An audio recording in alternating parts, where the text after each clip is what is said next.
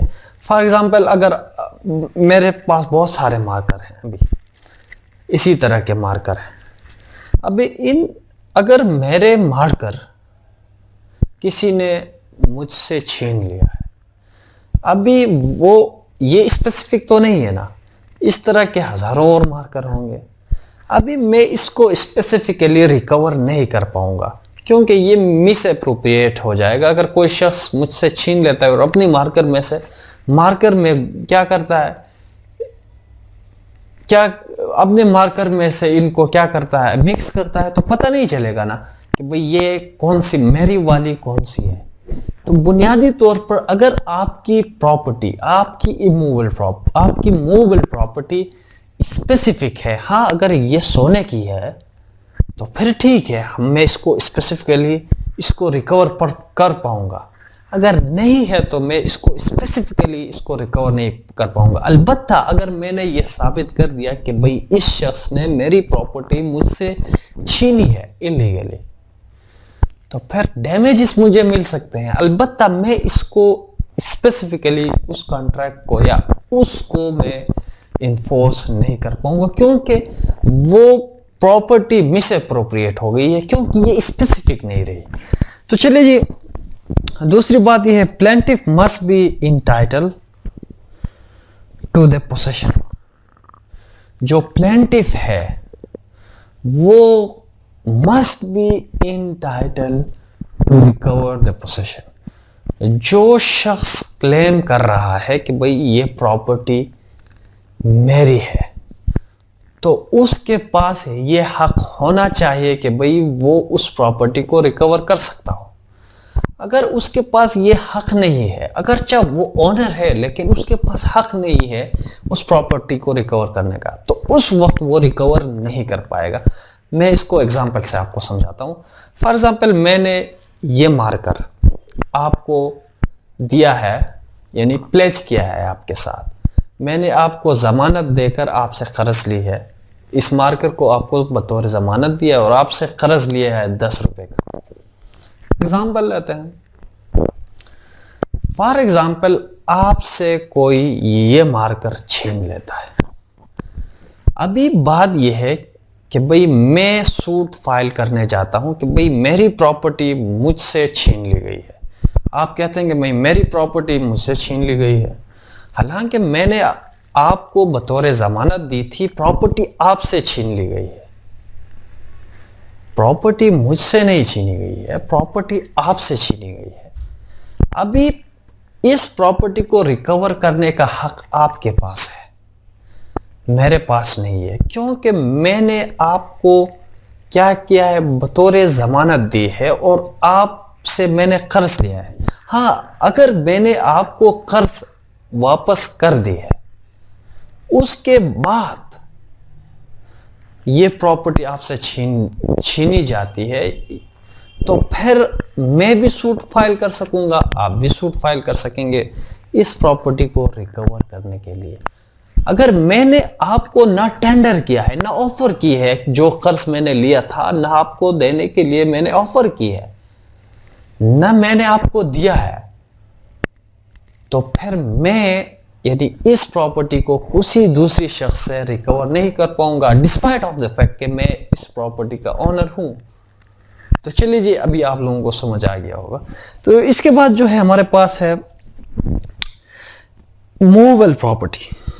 Property movable ہونا چاہیے کیونکہ سیکشن 8 اور 9 اموویبل پراپرٹی سے ریلیٹڈ تھے اور سیکشن 10 جو ہے یہ موویبل پراپرٹی سے ریلیٹڈ ہے.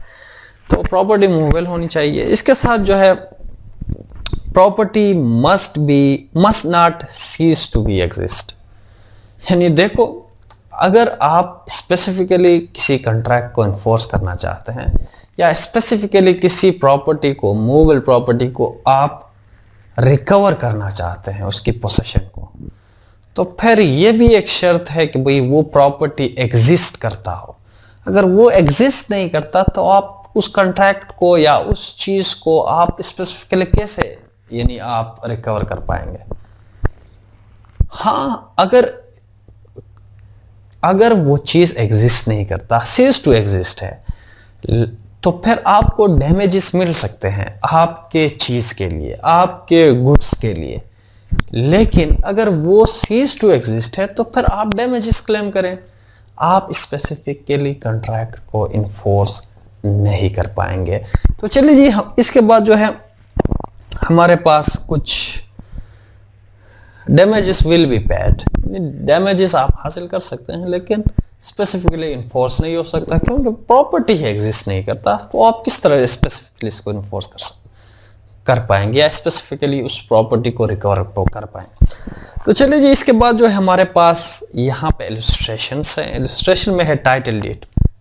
جس طرح میں نے پہلے بھی آپ کو بتایا کہ بھائی ایک ٹائٹل ڈیٹ، یہاں ایلسٹریشنس ہیں جن میں یہ بتایا گیا ہے، وضاحت کی گئی ہے کہ بھئی کس طرح آپ کون اس پراپرٹی کو ریکور کر پائے گا. فار ایگزامپل ایک شخص ہے، میں اپنے ایگزامپل لیتا ہوں. میں نے پراپرٹی آپ کو ٹرانسفر کر دی ہے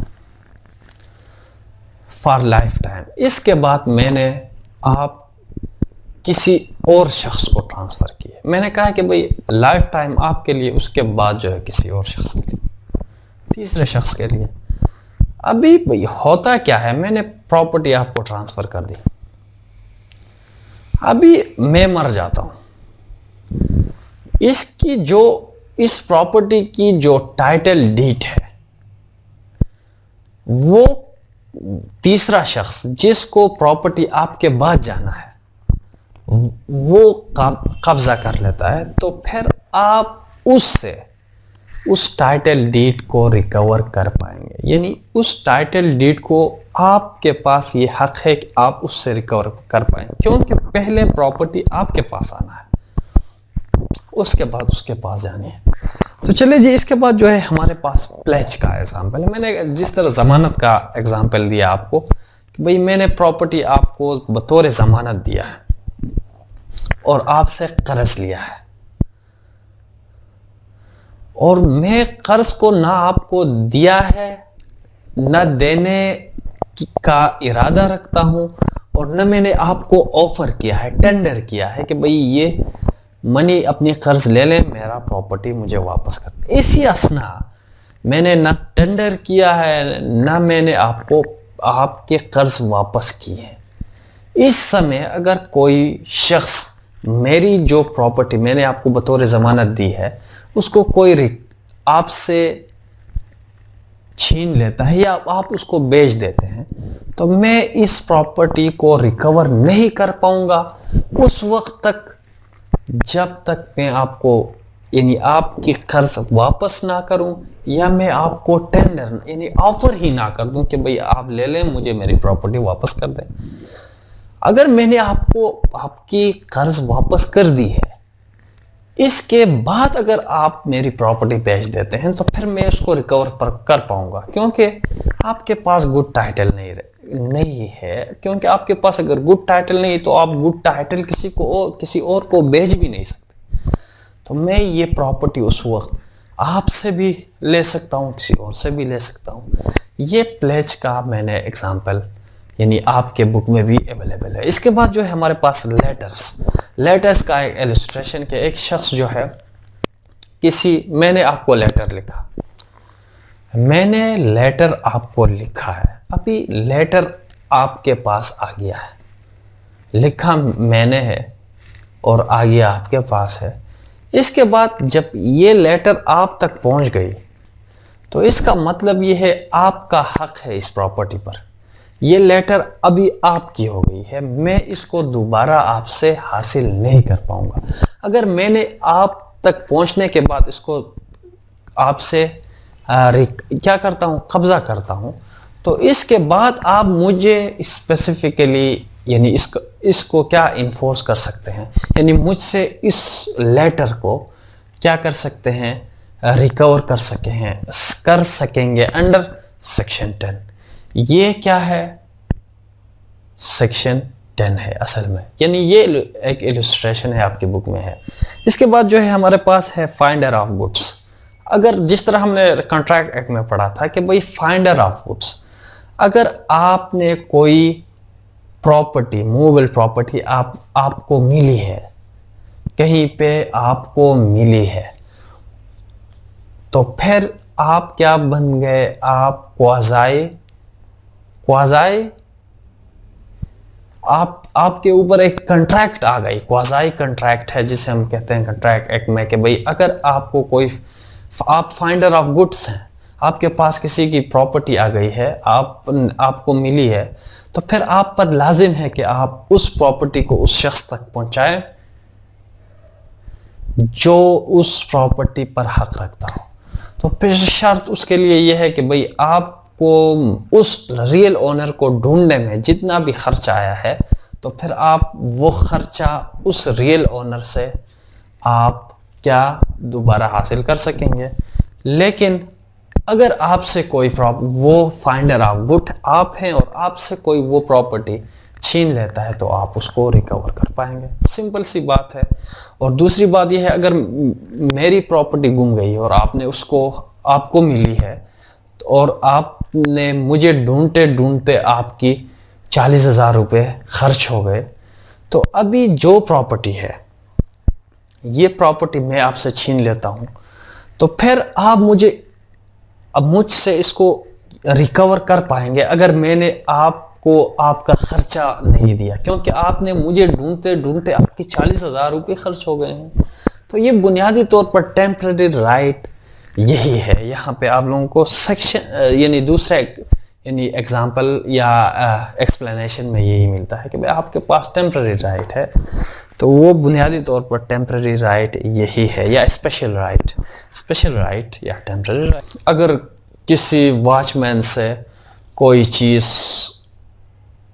کوئی شخص اس کی بندوق چھین لیتا ہے، اگر وہ واچ مین اس کا ریئل اونر نہیں ہے، تو پھر وہ بھی یعنی اس کو اسپیسیفکلی ریکور کر پائے گا۔ تو امید کرتا ہوں کہ دوستوں آج کا جو لیکچر ہے آپ لوگ پسند ہے، لائک ضرور، ڈس لائک، چینل کو ضرور سبسکرائب کریں، مجھے وہ سارا خیر کریں۔